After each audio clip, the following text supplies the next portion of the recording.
이 시간은 느헤미야서 10장을 보겠습니다. 우리가 이제 구약 성경을 공부하는 목적은 사도 바울이 로마서 15장에서 말했듯이 교훈을 얻기 위함이에요. 그래서 앞서간 믿음의 선배들이 밟았던 잘못된 장차를 우리는 답습하지 않도록 교훈을 얻기 위해서 구약 성경을 공부하는 것입니다. 럭카 목사님이 누누이 강조하는 부분은 인간은 역사를 통해서 아무것도 배우지 못한다는 것입니다.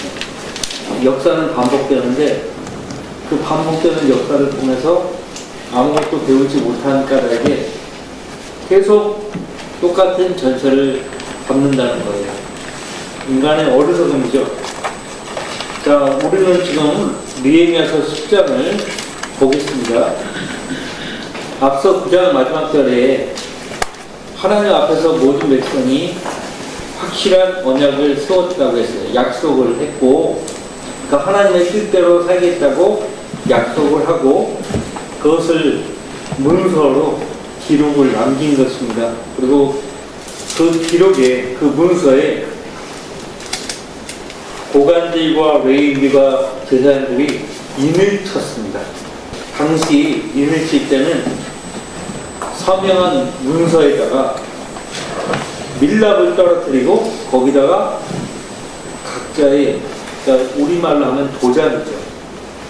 도장을 딱 찍는 겁니다. 밀랍에다가 도장을 딱 찍는 겁니다. 인을 치는 것이 바로 그것입니다. 그래서 인을 친 사람들을 명단이 나오죠. 10장 1절 말씀부터. 인을 친 사람들은 하칼다의 아들 틸사다인 느헤미야와, 틸사다는 페르시아 말로 통치하는 뜻이에요. 어떤 지역 이름이 아니고요.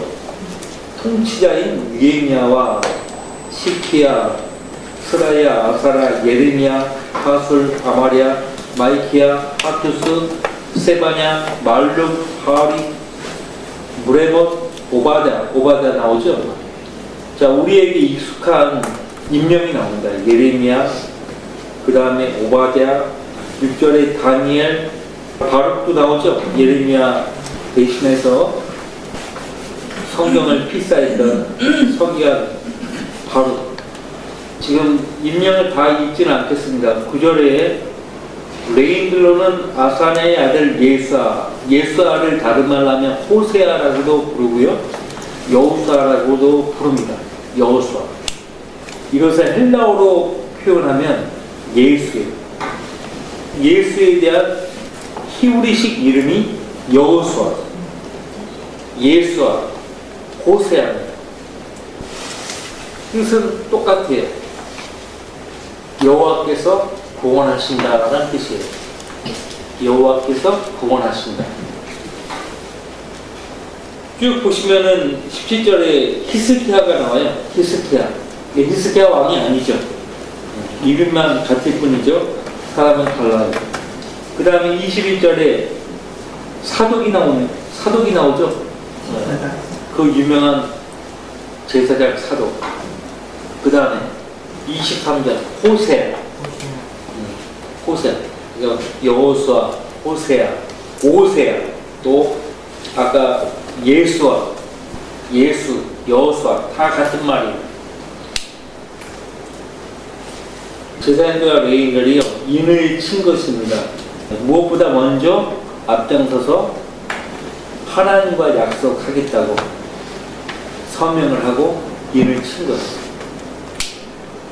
자, 하나님께서 우리를 떠나가지 아니하시고 우리를 버리지 아니하시고 우리를 돌보시겠다고 약속하신 것을 보증으로 우리 각 성도에게 무엇을 허락하셨다라고 성경 말씀하고 있어요?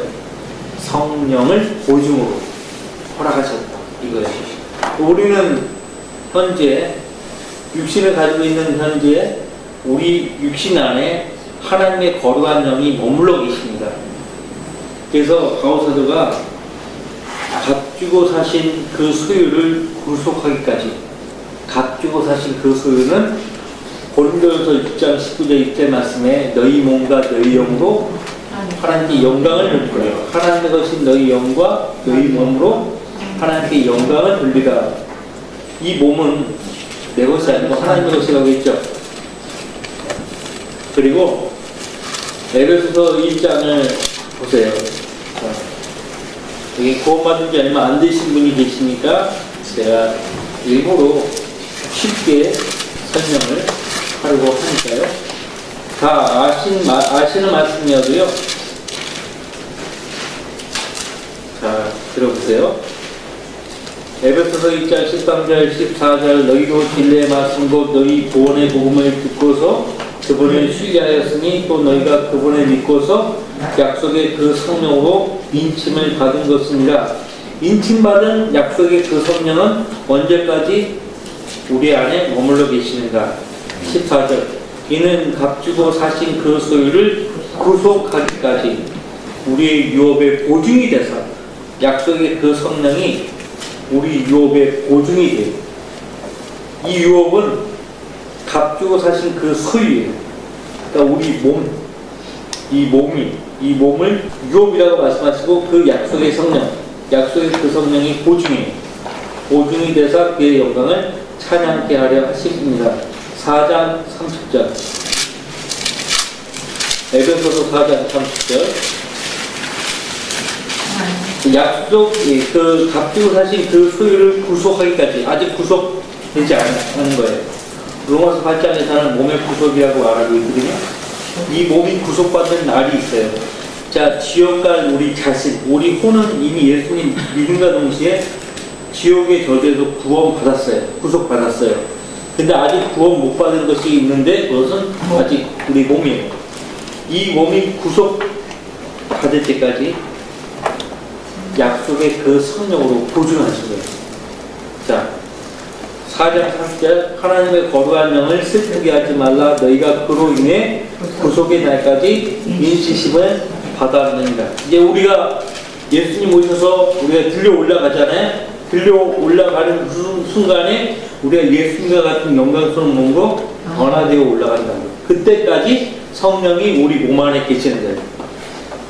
예, 그때가 공중으로 들려 변화받아 올라가는 그 순간이 구속의 날이에요.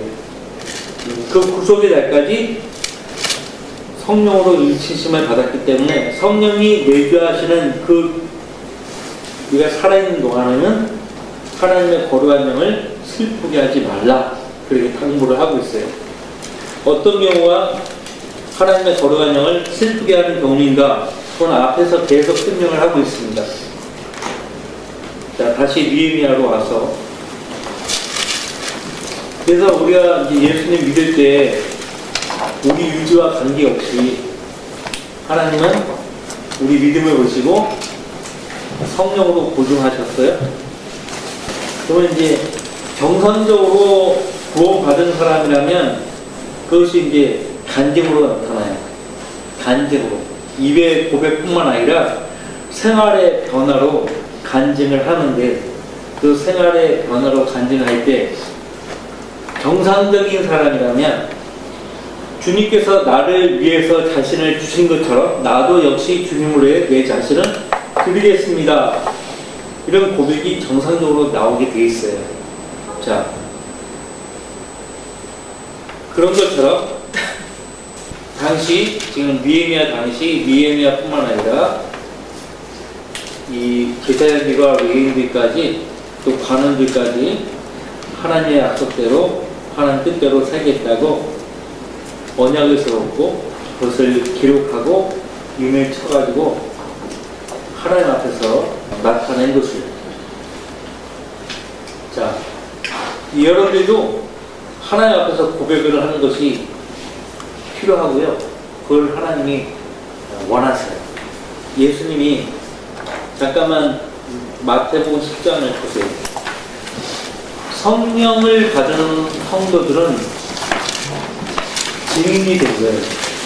사도행전 1장 8절 말씀에 따라 증인이 된 거고 그 증인의 삶을 살게 하시려고 능력을 부여받은 거예요.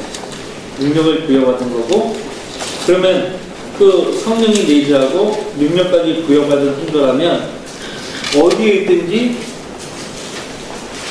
어떤 상황이든지 그리스도를 시인해야 돼요. 자, 10장 32절 33절에 같이 있습니다. 그러므로 누구든지 사람들 앞에서 나를 시인하면 나도 하늘에 계신 나의 아버지 앞에서 그를 시인할 것이나 누구든지 사람들 앞에서 나를 부인하면 나도 하늘에 계신 나의 아버지 앞에서 그를 부인하리라. 그러니까 성령께서는 성도 안에 역사하셔서 사람들 앞에서 예수 그리스도가 하나님의 아들이시고 구세주이심을 증거하도록 하시는데, 사탄은 사람들 앞에서 예수님을 구주라고 증거하는 것을 싫어하고 하지 못하게 하는 거예요. 오히려 부인하게 만들어요. 부인하게 만들어요. 그러니까 성령으로 충만하지 않으면은 육신으로 가득 차 있기 때문에 사람들 앞에서 주님에 대한 자신의 믿음을 증거하는 것을 꺼려한다. 꺼려요. 용기가 그렇게 나지 않는 것입니다. 용기가 선뜻 나지 않는 이유는 내가 주님의 영으로 충만하지 않은 이유가 큰 거예요. 사도행전을 보세요. 사도 요한, 베드로, 또 다른 사도들, 스테반, 빌립, 모두가 다, 모든 성도가 다 어떨 때 잠잠하게 예수님을 증거했습니다. 성령으로 충만했을 때 잠잠하게 예수님을 증거했습니다. 성령으로 충만하지 않으면 누구도 잠잠하게 주님을 시인하지 못하고 증거하지 못합니다. 그 소련 당시에 많은 그리스도인들이 박해받았죠. 근데요, 뭐 소련 기밀 경찰이라든지 또 군인들이 놀라는 거는 그리스도인들이 용기를 잃지 않고 그 박해받는 순간에서도 목숨이 경각간에 있는데 두려워하지 않는 거예요. 두려워하지 않고 오히려 담대하게 당신은 구원받아야 된다고. 당신은 지금 하나님의 자비가 필요하다. 당신을 대신해서 예수 그리스도가 죽으셨다고. 당신 죄값으로 지옥에 던져져서 고통받아야 되는데 당신을 구원하기 위해서 예수님이 대신해서 죽으셨다고. 그분은 당신을 위해서 죽으셨을 뿐만 아니라 죽은 자 가운데서 살아나셨고 지금도 살아 계시다고. 지금 구원받아야 된다. 고문을 받는 그 상황에서도 잘하는 거예요. 그러니까 고문하는 그 비밀 경찰이나 군인들이 놀라는 거예요. 오히려 두려워 떠는 거예요, 그 사람들. 그래서 그 책들을 보면은 비밀 경찰이나 군인들이 구원을 받은 사례가 많아요. 뭐 때문이지? 뭐 때문일까? 무엇이 저들을 저렇게 강하게 만드는가? 하나님이 살아계시는 거예요. 압도당하는 거예요. 오히려 그리스도인이 돼서 더 그 사람이 복음을 전파하다가 총살당하거나 고문당하고 그런 경우가 많았다고 그러죠. 자, 보십시오. 하나님이 어떤 성도들을 주시하는지, 사람들 앞에서 주님을 시인하는 성도를 주님은 예의주시하십니다. 그러면 하늘에 계신 나의 아버지 앞에서 주님도 그를 시인할 것이라고 말씀하십니다. 사도 베드로가 예수님을 공개적으로 모른다고 3번이나 부인한 다음에 닭이 울었잖아요. 그때 얼마나 후회했는지 몰라요. 주님 말씀을 기억하고 후회하는 거예요. 내가 왜 주님을 모른다고 공개적으로 부인했을까? 자신을 탓했을 거예요. 그러니까 성령으로 충만하지 않은 사람들은 담대함이 없기 때문에 주님을 그리스도라고 증거를 못해요. 자, 왜 성령으로 충만하지 못하는 것인가? 하나님과 가까이 하며 살지 않기 때문에, 하나님과 동행하지 않기 때문에 성령으로 충만할 수가 없어요. 성령이 기뻐하는 사람이 누구인가? 하나님 말씀으로 가득 찬 성도예요. 여러분이 하나님 말씀으로 충만하면 그 말씀의 능력이 나타나게 되어 있습니다. 자, 보십시오. 얼마나 하나님의 율법의 말씀이요 강했으면은 그 모두가 다 그 율법으로 돌아가서 그 율법대로 살겠다고 문서에 기록을 하고 거기다가 인을 쳤겠습니까? 아직도 서양 사람들은 자녀의 이름을 지을 때 성경의 인물을 본다 가지고 이름을 지으려고 하죠. 다니엘, 존, 제임스, 홀, 이게 뭐예요? 바나, 예레미야, 모르드케, 안치오, 히스키야, 호세야, 많습니다. 자, 그래서 이름값을 하면 좋은데 이름값을 못하기 때문에 함부로 성경의 이름을 가지고 이름을 지으려고 하지 않는데, 자, 이제 28절 말씀 보겠습니다. 또 나머지 백성들, 제사장들, 레위인들, 문지기들, 노래하는 자들, 느드님이들, 종들이죠. 피부 색깔이 검은 그 땅의 백성들로부터 스스로 분리하여 하나님의 율법으로 돌아온 모든 자들, 느드님들, 이들이 누구예요? 이들의 조상이 누구라고 했어요? 여호수아서 9장에 나오는 기브온인들이에요. 기브온인들. 자, 그래서 이들이 이제 물을 길어다주고 장작을 떼고 장작을 옮기고 이런 허드는 일을 했습니다. 자, 그 땅의 백성들로부터 스스로 분리하여 하나님의 율법으로 돌아온 모든 자들, 그들의 아내들, 그들의 아들과 딸들, 즉 지식을 가진 자와 명철을 가진 모든 자들이 그들 형제들과 귀족들에게 결합하여 저주 안으로 또 맹세 안으로 들어갔으니 곧 하나님의 종 모세를 통하여 주신 하나님의 율법대로 행하고 우리 주의 모든 계명들과 그의 명령들과 규례들을 지키고 행하는 것과 라고 했어요. 자, 보시면 28절에 중간 부분에 그 땅의 백성들로부터 당시 아시리아인들 뿐만 아니라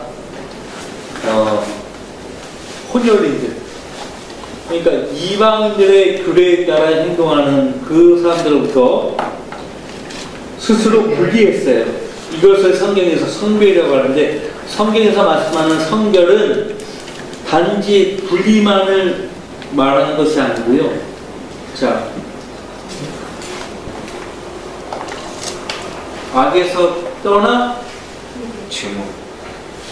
악에서 떠나라고 했잖아요. 그것으로 끝나는 것이 아니에요. 악에서 떠나 이 말만 하는 것이 아니고 선을 행하라. 악에서 떠났는데 선을 행하지 않으면 아무 소용이 없어요.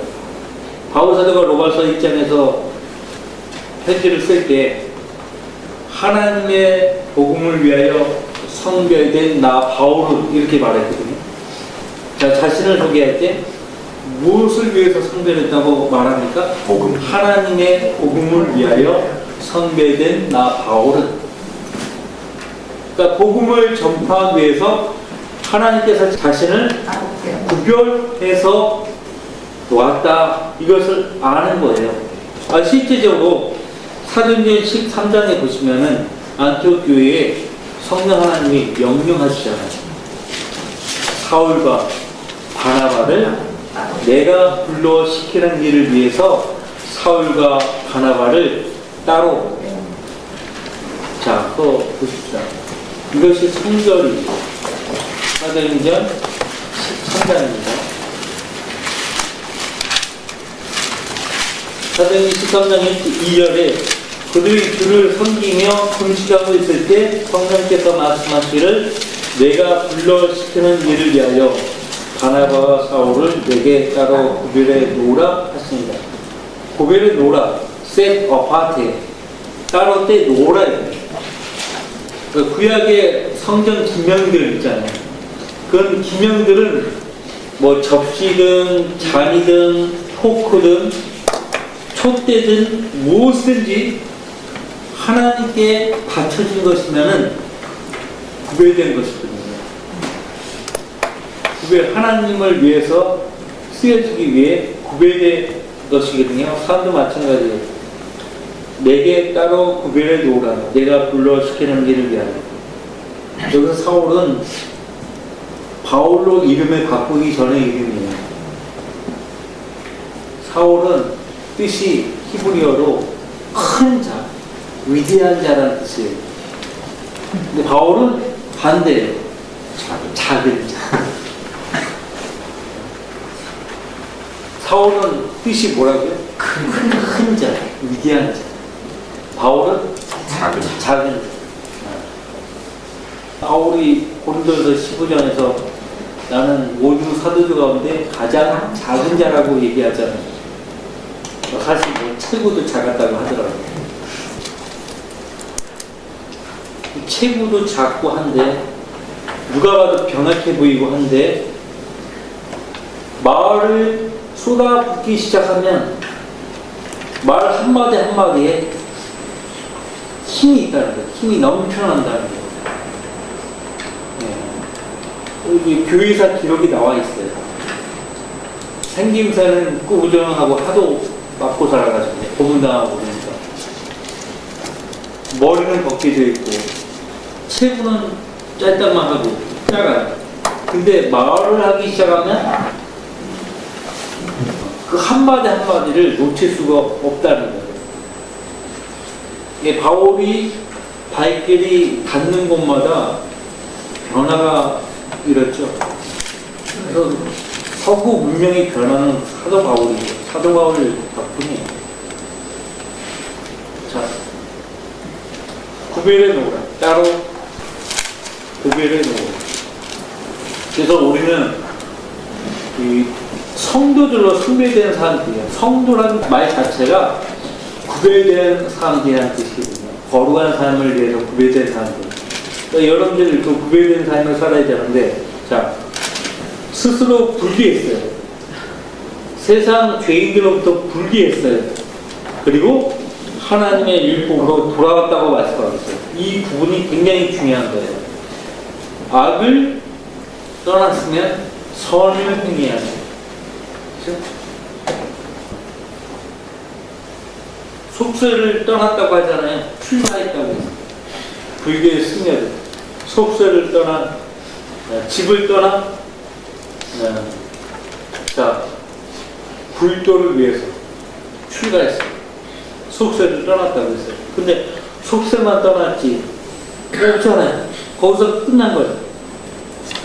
탁바이스토스. 세상부터 분리되었을 뿐 거기서 끝나버린 거예요. 뭐 없어요. 근데 한 단계 더 나아가요. 진리를 위해서, 복음을 위해서 일을 해야 돼요. 왜 너는 속세를 떠났느냐? 너는 왜 세상으로부터 분리되었느냐? 목적이 뭐냐? 물으면 없어요. 자, 이방인들로부터 스스로 분리해가지고 어떻게 했다고요? 하나님의 복음으로 돌아왔다고 했어요. 분리만 하고, 이방인들로부터 분리만 하고 하나님의 율법, 하나님의 말씀으로 돌아오지 않으면 아무 의미 없는 거예요. 그건 성결이 아니에요. 무슨 말인지 아시겠죠? 자, 성결은 또한 누군가와 같이 하는 거예요. 성결이 뭐라고요? 누군가와 같이 하는 거예요. 우리가 같이 하고자 하는 누군가가 누구겠어요? 먼저는 하나님이죠. 두 번째는 누구예요? 그리스도인들. 다른 신실한 성도들. 그죠? 그러니까 고린도후서 6장에서 바울사도가 명시하잖아요. 그리스도와 벨리알이 어찌 조화를 이루느냐. 사귈 수가 없어요. 믿는 자와 믿지 않는 자가 함께 할 수 없다고, 사귈 수 없다고 했어요. 그런데 구원받지 않은 배우자를 만나가지고 결혼하려고 한다. 그러면 멍에를 같이 매는 거예요. 그 사람이 내 멍에를 매고자 하겠어요? 그 사람이 나와 함께 하려고 하겠어요? 멍에를 맨다는 얘기인데 누가 내 멍에를 매줘요? 믿지 않는 자가 내 멍에를 매겠어요? 내 믿음의 멍에를 매려고 하겠어요? 근데 그건 뭐냐면 내가 그의 멍에를 매겠다는 거거든요. 내가 믿지 않는 배우자의 멍에를 내가 매겠다는 거예요. 생각해 보셨어요? 믿지 않는 자가 믿는 자의 멍에를 매려고 하지 않아요. 절대 그런 일은 없어요. 오히려 내가 믿지 않는 자를 배우자로 삼는 목적은 내가 그의 멍에를 매겠다는 거거든요. 근데 그건 말이 안 맞는 거예요. 그거는 성경적이지 않은 거예요. 자, 믿지 않는 자와 결혼을 하는 그 순간부터 행복하지가 않겠죠. 불행의 시작이에요. 간섭을 한다는 거예요. 자, 그 고린도후서 6장을 보세요. 분명히 말씀하고 있어요. 하나님이 설정하신 선을 넘어가면 안 되는 겁니다. 14절. 믿지 않는 자들과 멍에를 같이 매지 말라고 그랬잖아요. 멍에를 같이 매려고 하는 사람이 누구예요, 지금? 믿지 않는 사람이 아니고요. 믿는 성도들이에요. 믿는 성도들에게 말을 하고 있어요. 믿지 않는 자들과 멍에를 같이 매지 말라. 왜 구원받지 않는 사람을 배우자로 삼으려고 하느냐, 이거예요. 의가 불의와 어찌 관계를 맺으며 빛이 어둠과 어찌 사귀냐. 지금 바울사도가 말하는 대상이 누구예요? 구원받은 여러분에게 말을 하고 있어요. 왜 너는 믿는다고 하면서 믿지 않는 자들과 멍에를 같이 매려고 하느냐? 같이 맬 수가 없어요. 원칙적으로. 그리스도가 벨리알과 어찌 조화를 이루며 또한 믿는 자가 믿지 않는 자와 어떤 부분을 같이 하게 되냐. 그러면 상대방이 믿지 않는 배우자가 나와 사귀려고 하고 결혼하는 거예요. 그러면 어떻게 합니까? 보험받아야 됩니다. 너도 나처럼 하나님 자녀가 되어야 한다. 나도 당신처럼 하나님 자녀가 되겠다. 끝나는 거죠. 얼마나 자, 좋아. 그리고 하나님의 자녀가 되었으면 하나님 말씀대로 하나님을 섬겨야 됩니다. 그렇게 하겠다. 뭐 너무 수월하지 뭐. 만약 그것까지는 못하겠네. 그러면 안 되는 거예요. 안 되는 거예요. 하나님의 성전과 우상들이 어찌 일치되겠냐 이거. 몸을 합하는 거잖아요. 결혼은. 얼마나 중요한 부분입니까? 중요한 일이에요. 자, 스스로 분리해서 하나님의 율법으로 돌아왔어요. 이것이 성별이에요. 악에서 떠나는 것만 성별이 아니고요. 그건 성별이 아니에요. 하나님께 돌아와야 되는 거예요. 자, 하나님의 율법으로 돌아온 모든 자들, 그들의 아내들, 그들의 아들들과 딸들, 즉 지식을 가진 자와 명철을 가진 모든 자들이 그들 형제들과 귀족들에게 결합하여 저주 안으로 또 맹세 안으로 들어갔습니다. 이 부분이 좀 어렵죠. 아니, 저주가 아니고 축복 안으로 들어가야지. 왜 저주 안으로 들어갔다고? 그 맹세라고 그렇게 말을 하는 거야. 곧 설명해 주죠. 저주 안으로 들어가는 경우, 맹세 안으로 들어가는 경우, 곧 하나님의 종 모세를 통하여 주신 하나님의 율법대로 행하고 우리 주의 모든 계명들과 그의 명령들과 규례들을 지키고 행하는 것과 우리가 그 땅의 백성에게 우리 딸들을 주지 아니하고 우리 아들들을 위하여 그들의 딸들을 취하지 아니하는 것이며 원칙이에요. 하나님이 그 백성에게 명령하셨어요. 이방인들과 혼인하지 말 것을 명령하셨단 말이에요. 3절에 또 그 땅의 백성이 안식일에 그릇이나 어떤 식물을 팔려고 가져온다 해도 우리가 안식일에나 거룩한 날에는 그들에게서 사지 않는 것과 우리가 일곱째 해는 남겨두고 모든 빚을 거두는 것도 그렇게 하는 것이다. 자, 물건을 파는 사람 안 팔아주면 그만이죠. 팔아주니까 계속 팔려오는 거예요. 안식일에는 집 밖에 나가면 안 되잖아요. 근데 집 밖에 나가서 물건을 사오는 거예요. 사오니까 물건 팔러 오는 겁니다. 심지어는 희돈, 투로 사람들이 물고기를 여기 가져와서 판매를 하는 거예요. 안 팔아주면은 장사 못하죠. 팔아주니까 이 사람들이 오는 거예요. 또 32절 우리가 우리를 위하여 율례를 만들어 우리에게 해마다 세켈의 3분의 1을 부하여 세켈은 성경에서 쓰여지는 돈입니다. 돈. 은이죠. 지금도 유대인 화폐 단위가 세켈이에요. 세켈. 은전이죠. 우리 하나님의 전에 성경을 위하여 쓰게 하였으니 차려놓은 빵과 계속 드리는 음식 제사와 안식일과 세달에 계속 드리는 번제와 정한 명절들과 성물들과 이스라엘의 속죄를 위한 속죄제와 우리 하나님의 전의 모든 일을 위한 것이다. 자, 이제 29절에 나왔은 저주 안으로, 그 맹세 안으로 들어간 것을 하나님의 종 모세를 통해서 주신 하나님의 율법대로 행하는 것이다. 이렇게 말을 하는데, 그런데 구약은 축복으로 끝납니까? 저주로 끝납니까? 저주. 사실 구약은 뭐로 시작해서 뭐로 끝나는 거예요? 저주로 시작해서 저주로 끝나는 거예요. 이 세상에 죄가 들어왔죠. 그래서 그 죄를 범한 그 결과 아담과 이브에게 어떤 벌이 내려졌습니까? 남자는 남자는 뭐예요? 땀 흘려서 이마에 땀을 흘려야 돼요. 밭을 입어서 땀을 흘려야 돼요. 네. 그래서 한자로 산의 남이 밭점장 할때 협력자잖아요. 한자가 보면은 굉장히 성경적이고요. 그러니까 무슨 말이냐면 그 노아의 홍수 이후에 갈대탕 사건 있었잖아요. 그때 흩어버리셨잖아요. 그 흩으면서 언어도 이렇게 분산된 거거든요.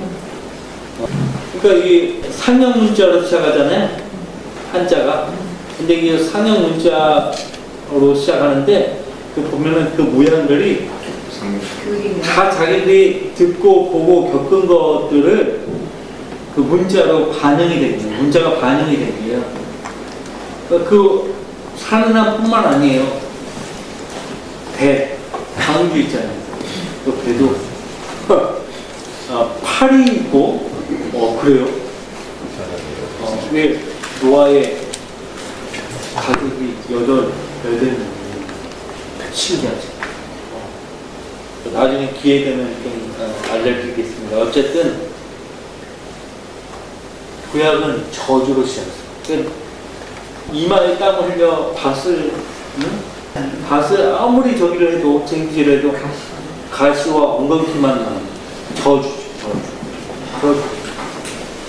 말라키서 율법의 끝부분이죠. 말라키서 4장에 보면은 저주와 나는 저주. 그러니까 저주로 시작해서 저주로 끝난 거예요. 구약을. 4장 6절에 그가 아비들의 마음을 자식들에게로 자식들의 마음을 그들의 아비들에게로 돌이켜 내가 와서 땅을 저주로 치지 않게 하리라. 그러니까 구약 성경은 저주로 시작해서 저주로 끝나는 거예요. 그러니까 율법의 저주란 말이 나오는 거예요. 갈라디아서 3장 13절 말씀. 갈라디아서 3장 13절 14 저주의 수죠. 우연이 아니에요. 같이 읽어볼게요. 그리스도께서 우리를 위하여 저주가 되셔서 율법의 저주로부터 우리를 구속하셨으니 기록되기를 나무에 매달린 자는 누구나 저주받은 자라고 하였다. 그러니까 예수님은 우리를 율법의 저주로부터 구원하기 위해서 율법 아래로 들어가신 거예요. 율법 아래로 들어가신 거예요. 그래서 율법이 요구하는 말을 주님이 충족시켰죠. 십자가의 죽음을 통해서. 율법의 저주라고 분명히 말하고 있잖아요. 율법의 저주. 그러니까 율법은 저주로 시작해서 저주로 끝난다. 구약성경. 예수님은 만물을 회복시키기 위해서 오실 거예요. 예수님이 없으면, 예수님이 오시지 않으면 이 세상은 희망이 없어요. 영혼이 없어요. 영혼이 없어요. 예수 그리스도께서 오셔야 되는 거예요. 자, 그래서 저주 안으로, 그 맹세 안으로 들어갔다는 얘기는 율법 안으로, 율법대로 살겠다는 것을 맹세하는 거예요. 율법대로 행하겠습니다. 그 말 좀 어렵죠? 왜 축복도 아니고 저주 안으로 들어간다는 말을 하는가? 그것이 율법이기 때문에 그래요.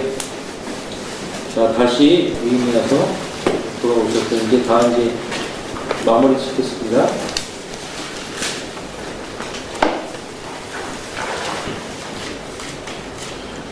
여기 34절 또 우리가 제사장과 레위인과 백성들 가운데 나무 제사를 위하여 제기를 뽑아 나무 제사 번제를 위해서 나무가 필요하거든요.